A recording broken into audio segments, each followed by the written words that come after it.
morning and welcome to Utah Matters. I'm Dean Painter, Director of News and Public Affairs at KJZZ Television. With government bailouts going every which way, you could understandably begin to believe that $1 million is no longer a lot of money, and that $1 billion is still serious dollars, but $1 or $2 billion won't fix much. But how about $1 trillion? You've heard these comparisons about what $1 trillion is. Here's one way to figure it. If you started a business on the day Jesus was born and you lost $1 million a day every day of the year, you wouldn't run out of money until the year 2737. Now consider this. We spend more than $2 trillion every year for health care in the United States. The total number of procedures, 75 million. These overwhelming numbers might only be matched by the frustration many people feel about dealing with the health care industry. Why a couple grand for a 15-minute procedure? Why $120 for a dozen pills? Why such a bureaucratic maze to get reimbursement? And why is it sometimes so hard to get answers about what ails us? Which doctors and hospitals can we trust? And who has similar problems, and what can I learn from them? Our guest on Utah Matters today thinks he may have the piece of the solution. Jonathan Black is president and CEO of checkMD.com, which is part of a movement to bring the consumer closer to the healthcare industry and vice versa. Jonathan, welcome. Thank you. It's good to be here, Dean. Let me, you're an accomplished individual. In addition to this, you're a member of the Utah Technology Council, honorary chairman of the Georgia Business Advisory Council, and you received the National Medal of Honor for Business Leadership by the National Republican Congressional Committee. You also sit on the board of directors of checkMD and North Star. BYU grad with honors. That's correct. And majored in human resource development. Very good. Well, let me start out with a question that you've, I'm sure, the reason that you are involved in this business, I'm sure, to some degree. Is the U.S. healthcare industry lost? Is it broken and can't be fixed? Are we still the envy of the world? Different answers to different questions, but absolutely we are the envy of the world. At the same time, it's a fragmented healthcare system. I would say that yes, it's broken, but on the other hand, in terms of the actual delivery of care, the quality of care, I think that we are the envy of the world. I think the real problem resides on how we pay for care, what the costs are, why the costs are the way they are. But also, I would say that each of us, as consumers of healthcare, have a responsibility to make healthcare better. We have all kinds of major purchases that we do out there, and we spend a lot of time deciding what car we're going to buy, for example. But all of a sudden we need a surgery, and we go in blindly with little to no information. When you have statistics essentially saying that medical error, preventable medical error, and injury in hospitals is the 5th leading cause of death in the country, greater than breast cancer, HIV, or auto accidents, you have a real problem.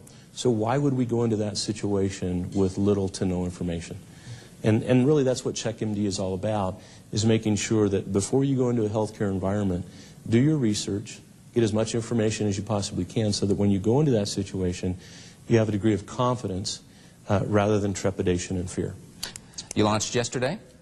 We launched yesterday. We're excited about the launch, and it went very, very well. Broke some good records for us anyway, and more importantly, hopefully we'll be able to expand our area of influence and help a lot of people. Very good. Essentially, what does the site do? The site is an online community for healthcare. It is a community that brings people together, but it's also a medical reference site. I would say that one of the critical factors is that we're not just talking to healthcare consumers, that we're also talking to physicians and hospitals and pharmacies, those who are delivering the care. We're asking everyone to come to the table and to try to figure out this healthcare, this system, fixing the broken system together. And I think together is the only way you can do it. So again, we want to bring everyone together so that we can build confidence and trust between consumers and healthcare professionals, those that are delivering the care, doctors, hospitals, pharmacies, etc. And that trust is not there right now. Again, the reality is that we go into situations with very much a lack of trust. My mother recently had open heart surgery. It was her second open heart surgery, total of 8 bypasses. And here I had done quite a bit of research on, for example, the doctor, the hospital, et cetera, that she was getting her care in, and I felt a level of trust going into that situation. After the surgery, it was about a 5-hour surgery, the physician came out and started telling us that she was going to be fine. Things were great. I mean, he had just saved my mother's life. And yet, we had people there, loved ones, that were grilling this guy. I mean, it was just absolutely, what about this and what about that? And the distrust that was there, you could see it in his face. And you could see that he was a bit tired of that. I mean, he just saved our mother's life. So I had a level of trust. Other people in the room didn't, because of what we had done to prepare for that situation. Issue of education.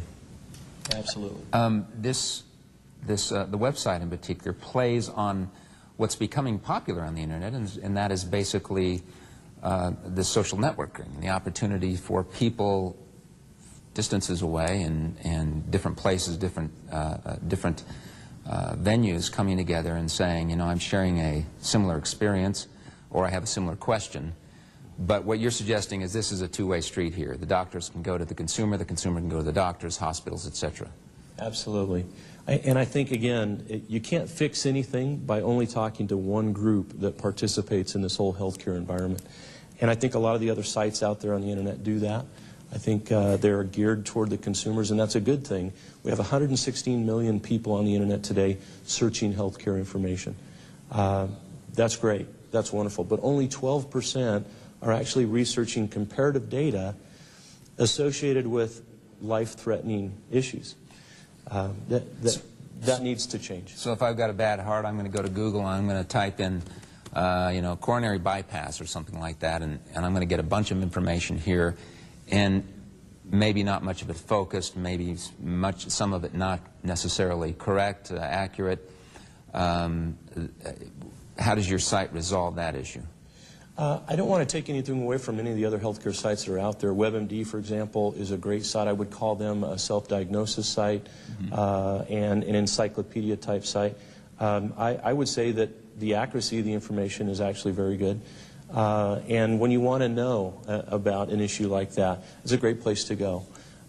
When you want to compare physicians, hospitals, pharmacies that are dealing with, again, this is life and death stuff here.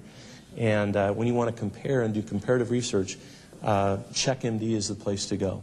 That's where you can find out if there have been disciplinary histories, for example. We're the only site on the internet that gives this information out free of charge. So when you want to do that, checkMD is a place to come. Some of the other sites, again, good encyclopedia, good information, but checkMD is also a place. I'll answer your question about the social networking aspect of the site. It's also a place to handle the emotions associated with these things. I tend to look at the healthcare situation in America not necessarily as an industry. When people talk about healthcare, again, it's broken, it's fragmented, all these things. True, but it really comes down to a very, very personal issue. When my daughter was in ICU for 4 days recently, you know, I didn't care about anything else but quality care. And those feelings, those emotions are deep, and they're, in some cases, very traumatic. So in those situations, you want to be able to talk to others. You want to be able to go to someone and say, hey, you've gone through this before. What did you do? How did things work out? And you want to be able to find friends that are dealing with the same issues that you are, all the way from, again, life and death situations to a mother's forum and say, how are you doing raising your kids? What are you doing for their vaccinations, et cetera? I'm going to have you talk about social networking right after the break. We're here with Jonathan Black. He is the president and CEO of checkMD.com, bringing doctors, hospitals, and consumers together. We'll be right back.